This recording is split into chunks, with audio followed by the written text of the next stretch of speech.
त्यासोबतच भूतलावर ज्या ज्या महापुरुषांनी आपले विचार या समाजाला दिले आणि परिवर्तन घडलं, त्या सर्वच परिवर्तनवादी विज्ञानवादी महापुरुषांच्या विचाराला कार्याला पहिल्यांदा नमन करतो, वंदन करतो। आज पौर्णिमेच्या निमित्तानं या ठिकाणी आंबेडकर पार्क इथं उपस्थित असल्याबद्दल सर्वांचं या ठिकाणी पहिल्यांदा पौर्णिमेच्या शुभेच्छा देतो। आणि या धम्मपीठावरती विचारपीठावरती उपस्थित असलेले सन्माननीय प्रत्येक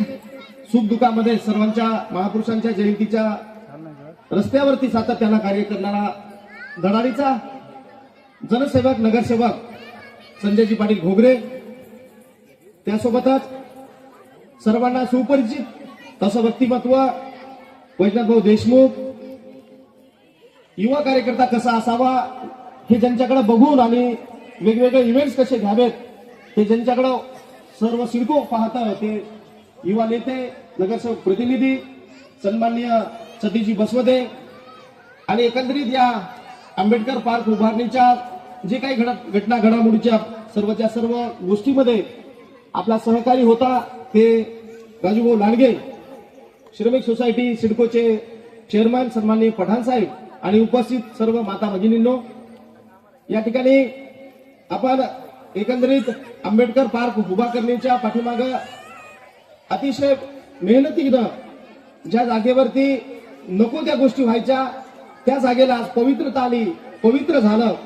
आणि अतिशय आनंदानं आपण सर्वजण या ठिकाणी पौर्णिमेचा असेल, वेगवेगळ्या महापुरुषांच्या जयंतीचा कार्यक्रम असेल, काही दिवसांपूर्वी 15 दिवसाचं शिबिर सुद्धा या ठिकाणी झालं। अशी वेगवेगळे विधायक आणि समाजामध्ये कुठेतरी चांगलं देण्याचं काम या आंबेडकर पार्कच्या माध्यमातून होते आहे। निश्चितपणे सर्व सन्माननीय नवनियुक्त नगरसेवक आहेत, त्यांच्याही माध्यमातून येत्या काळामध्ये निश्चित समाज म्हणून आपण सर्वजण करतो आहोत, परंतु महापालिकेच्या वतीनं या ठिकाणी जे पूर्वीचं होतं ते तर राहावंच, परंतु विज्ञानवादी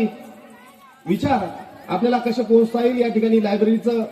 काम असेल, या ठिकाणी लेकरांना चांगल्या पद्धतीने खेळता यावं, त्यासोबतच जी काही विचारांची आदान प्रदान आहे ती या ठिकाणी घेतली जावी, त्याच उद्देश या ठिकाणी डॉक्टर बाबासाहेब आंबेडकर पार्कचा आपण उभारणी केली। त्याबद्दल ज्यांचे प्रत्यक्षरित्या ज्यांचे हात लागले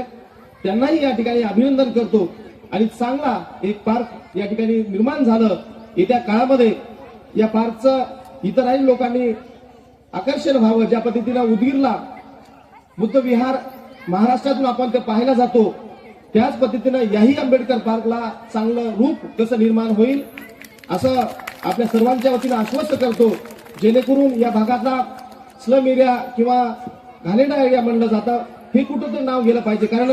आज पाहिलं असेल 120 चा जो भाग आहे त्या ठिकाणी गोविंद कॉलनी मध्ये लोकांना भीती वाटायची, परंतु आज किमान 10 ते 15 घरापाठीमागे एखादा मुलगा एखादी मुलगी पोलीस विभागामध्ये लागलेला आहे।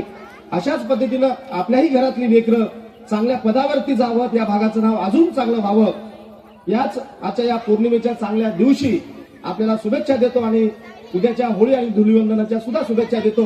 आणि माझ्या वाणीला इथंच विराम देतो, याच ठिकाणी थांबतो। जय जिजाऊ, जय भीम।